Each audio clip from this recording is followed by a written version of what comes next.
శ్రీరామ జయం. శుభమస్తు కార్యక్రమంలో గృహబలం అనే అంశానికి స్వాగతం. గృహమే కదా స్వర్గసీమ అన్నారు పెద్దలు. ఇంటికి ముఖ్యం ప్రధాన ద్వారం. ఈ ప్రధాన ద్వారం ఎలా ఉండాలి?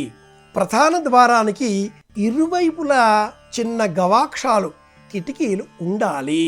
ఇలా ఉంటే ఆ ఇంటికి సంబంధించిన సమస్త వాస్తు దోషాలు పరిహరింపబడతాయి. అలాగే ప్రమాణంగా ఎత్తు పొడవు చూచినప్పుడు ఈ పొడవు 6-8 అడుగులలో ఉండే విధంగా, వెడల్పు 4-6 ఈ ప్రమాణంలో ఉండే విధంగా ఏర్పాటు చేసుకోవాలి. 3 అడుగులు, 5.5 అడుగులు, ఇలా 5.5, 5.75 ఏర్పాటు చేసుకోకూడదు. సరి సంఖ్యలో ఉండాలి. ప్రధానంగా ఈ వెడల్పు అన్నప్పుడు 3 అడుగులు, 3.5 అడుగులు అని చూస్తూ ఉంటారు. కనీసంగా 4 అడుగులు ఉండాలి అని ప్రమాణం. అయితే ఇంటిని స్థూలంగా మనం నవధా విభజ్య అనే ఒక సూత్రం ఉంది.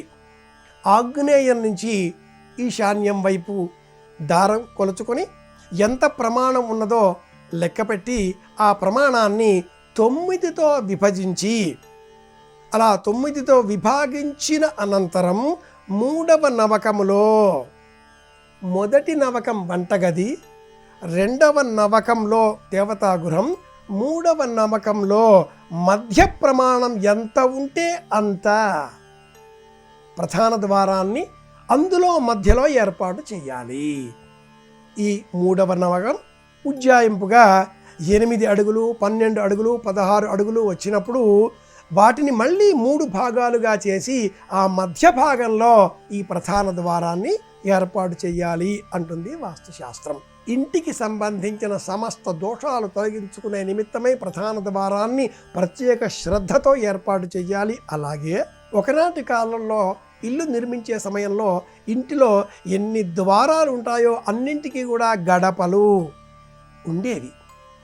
ఇవి సరి సంఖ్యలో ఉండేవి. ఆధునిక రీత్యా ఇంటిలోన ఏ ద్వారబంధానికి కూడా మనం గడపను నిర్మించడం లేదు. ప్రధాన ద్వారానికి గడప ఏర్పాటు చేస్తున్నాం. ఒక్కటే అవుతుంది. ఇది దోషం.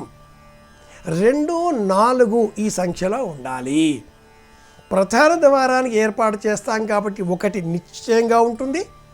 2వది పూజా గృహానికి కూడా ఏర్పాటు చేస్తున్నాం కాబట్టి నిశ్చయంగా ఉంటుంది. 3వది ఆ ఇంటికి సంబంధించి పడమర వైపు కూడా మరి ఒక ద్వారం ఉంటుంది కాబట్టి ఆ పడమర వైపున కూడా ఒక ద్వారబంధాన్ని ఏర్పాటు చేస్తే గడప ఉన్నట్లయితే 4వ వైపున ఉత్తరం వైపున కూడా ఒక ద్వారబంధం గడప ఉండి తీరాలి. అపార్ట్మెంట్ సంస్కృతిలో ఒకే ప్రధాన ద్వారం ఉంటుంది. అలాంటప్పుడు తప్పనిసరిగా దేవతా గృహానికి ఒక గడప ఏర్పాటు చేయడం తప్పనిసరి. ఒకవేళ ఆ అపార్ట్మెంటు చిన్నదిగా అయి ఉండి దేవతా గృహానికి ప్రత్యేకమైన ఏర్పాట్లు లేక పూజాగృహం వంటగదిలోనే ఉన్నప్పుడు ఆ వంటగదికి తప్పనిసరిగా గడప ఏర్పాటు చేసుకోవడం అవసరం అంటుంది వాస్తుశాస్త్రం. ఇంటిలో నిర్మించేటటువంటి స్నానశాలలకు ద్వారబంధం ఉంటుంది, అక్కడ గడప ఉంటుంది కదా అంటారు. వాటిని ఈ సంఖ్యలో పరిగణనలోనికి తీసుకొనకూడదు. ప్రధాన ద్వారానికి సంబంధించిన ఆ 2వ ద్వారబంధం దేవతాగృహానికి కానీ వంటగదికి కానీ అయి ఉండాలి. తప్పనిసరిగా అక్కడ గడప ఏర్పాటు చేసుకోవాలి.